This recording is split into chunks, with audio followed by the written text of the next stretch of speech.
before we get started, I have a few quick notes about this tiramisu. This is the simplified version of tiramisu, and it is also non-alcoholic. If you're like me and you just don't like the taste of alcohol, or if you're making this for children, then this is a recipe for you. Also, in this recipe, I bake the sponge cake from scratch for the tiramisu because it's much easier to shape it into a heart if you start with a whole cake that you can cut out versus a bunch of little ladyfingers. But if you're a novice baker and you've barely baked cakes or you've never baked cake before, I would not recommend that you attempt the sponge cake because it's actually a rather difficult cake to make. So if you're a novice baker or if you want this to be even easier, ignore the whole part where I'm making the sponge cake from scratch and just buy ladyfingers and use those instead. The rule is you should have equal parts sponge cake to the tiramisu filling. So if you just remember that, then you're good to go. For a detailed written recipe with ingredients, tips, and more, check the video description below.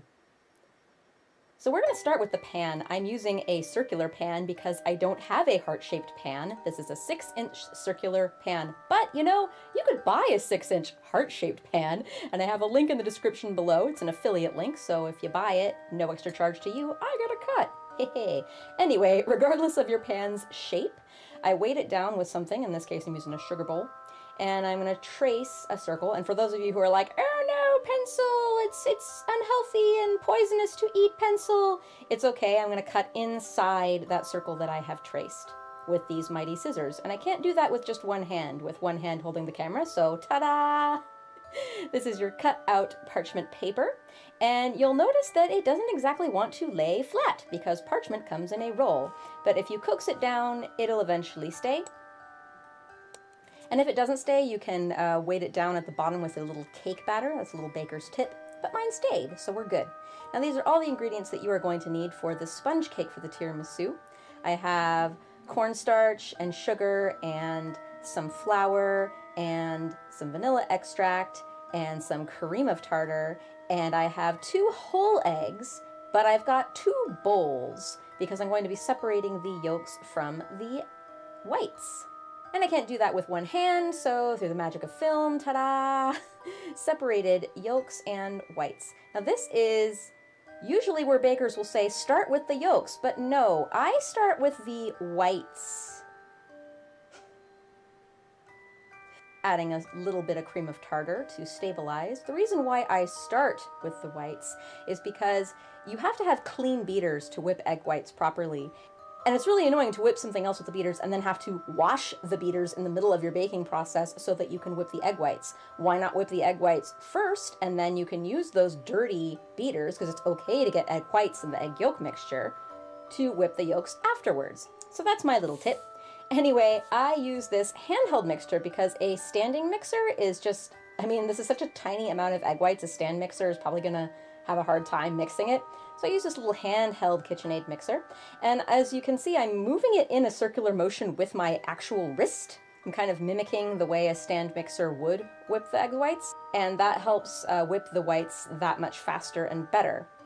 And you want to get these to just about soft peaks, so we're going to fast forward a little bit until we get to just about soft peakness. Look how fast I'm going. I'm such a fast egg white beater.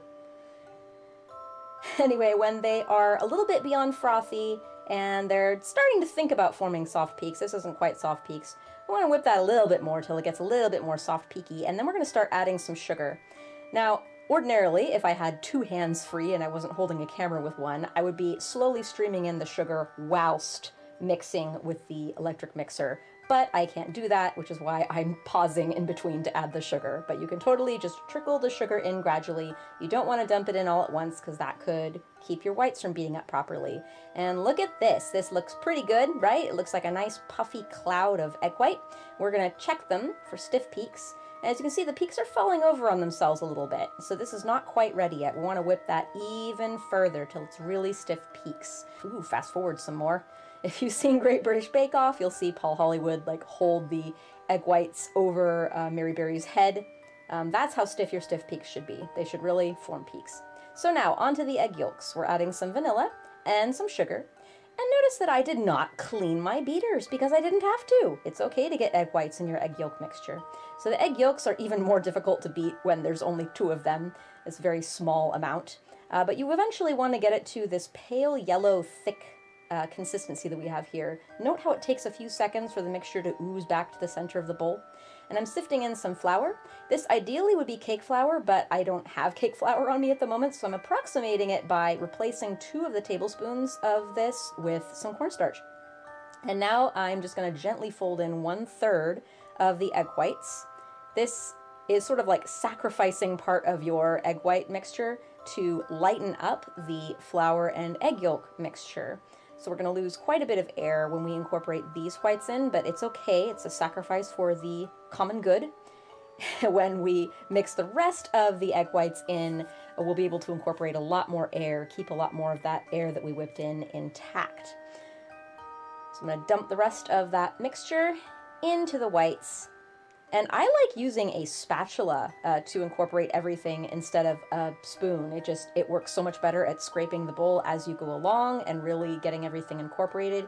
Make sure you scrape not only the sides of the bowl, but the bottom of the bowl as well while you're mixing. And you want to mix this as little as possible. You don't want to work the gluten in the flour, and you don't want to beat the air out of the whites. And then you take that same spatula that you already dirtied up and you use it to scrape the contents into your prepared pan. Now, I did not grease the sides of this pan, and that is important. It'll help it climb up there and give it volume. After giving it an old tappy tap on the counter, you stick it in the oven and bake it until it is done. And when it's done, it should have this light brown color to it, and when you touch it, it should resist you and spring back nicely. After you've cooled it for about a half hour, run a cheap steak knife or a paring knife around the edges and shake it like hell to make sure that it's really dislodged from that pan. And turn it out. And if you're lucky, and if you prepped it well with the parchment, it should come out in one piece. Peel the parchment off carefully and flip it over. And this is where I awkwardly form it into a heart because I did not have a heart-shaped pan. I think I did a pretty good job, but it was a little teeny tiny bit asymmetrical, which came to light later when I was trying to stack the pieces on top of each other. But hey, that's a pretty good heart.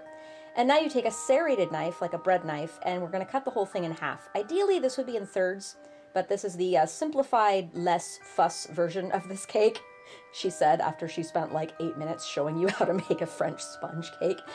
Anyway, 2 pieces is fine. 3 would be a little better, but we'll do with 2. 2 hearts. And now finally on to the rest of the recipe. For those of you who joined in late because you didn't want to see the sponge cake part, welcome! I'm adding some instant espresso powder to a little bowl, and I'm going to pour in some hot water and just stir to incorporate like you were making yourself a cup of instant espresso, though I don't know why anyone would do that.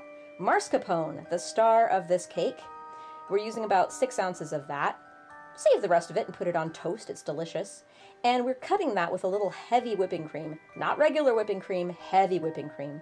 Some vanilla extract, and beating it with those same beaters. Yes, I washed them in between making the cake and making this filling. Just whip it until the mascarpone is mostly incorporated with the cream and there aren't any like huge chunky lumps. And then add your 1/3 cup of powdered sugar. And again, ideally this is added in somewhat gradually, but when you're beating things with one hand and holding a camera with the other, it's hard. And now we get to soak our hearts in the coffee mixture. You're just going to dab it all in there. And since I cut off part of the cake, I'm turning the parts that I cut off into a mini tiramisu. So I'm not using 100% of this coffee solution on the heart portions of this cake, but I am using 100% of this coffee solution on all of the cake that I baked.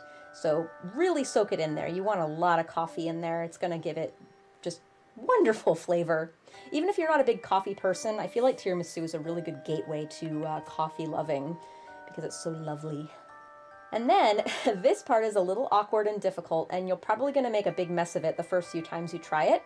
My tip is I like to put the filling into the center of the cake and start spreading from the center out and just push from the center out, never the other way around, because then if you push inward, you're much more likely to pick up bits of cake crumbs and take them in with you.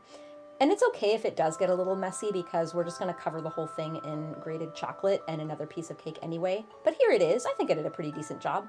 And here's this big chunk of dark chocolate that I've been nursing on for like 4 years and a rasp. And I'm just going to grate on that chocolate. and really try to cover it like completely in chocolate. Try to saturate it completely. You want a lot of chocolate in there. And I didn't quite saturate it as much as I could have, but that's okay.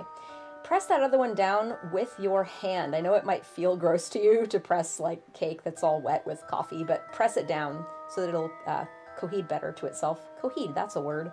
And then it's time to put the rest of that filling on the top layer. And again, start from the center, spread out, be patient, do your best, and try to keep those hearts as even as possible as you discover that because it was asymmetrical and you flipped them in reverse, they're kind of not matching up perfectly. But that's okay. Fix it with frosting. Everything can be fixed with frosting. And yeah, fix it with your finger. It's okay. It's just you and your boyfriend that are going to eat it anyway, and he doesn't care. And then grate more of that lovely bittersweet chocolate all over the top. I love how it gets on the plate. Ooh. And there you have it. It's a beautiful heart-shaped tiramisu for Valentine's Day or any day of the year. So that is my simplified tiramisu. I hope you guys try it. Again, if you're a novice baker, go ahead and just buy the ladyfingers and make it that way. If you're a more advanced baker and you want to know a more advanced tiramisu recipe, I might do one of those later if there is interest. I wanted to keep this one a little simpler because the dinner was so complicated to make. Hope you guys have a great Valentine's Day or the day before chocolate goes on sale day, and I'll see you next time. Bye!